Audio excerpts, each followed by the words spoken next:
79માં સ્વાતંત્ર્ય દિવસની સમગ્ર કોહિલવાડ પંથકમાં પૂરી આન બાન શાન સાથે ભવ્ય ઉજવણી કરાઈ હતી। સ્વાતંત્ર્ય દિવસની ઉજવણી અન્વયે ભાવનગર જિલ્લા પોલીસ હેડક્વાર્ટર ખાતે ધ્વજવંદન પરેડ સહિતના કાર્યક્રમો યોજાયા હતા। સિટી ડીવાયએસપીના હસ્તે ધ્વજવંદન કરાયું હતું।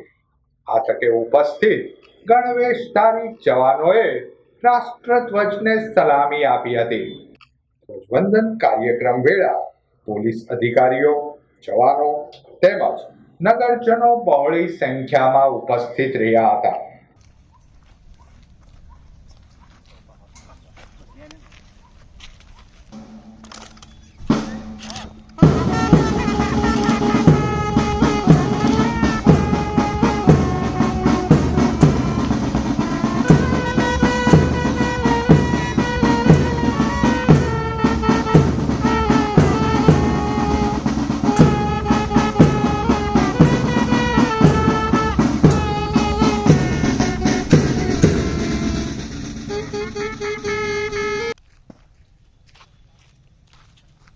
श्रीमान 13 ऑफिसर 54 अदर रैंक स्वतंत्रता समारोह परेड पर निरीक्षण को तैयार है।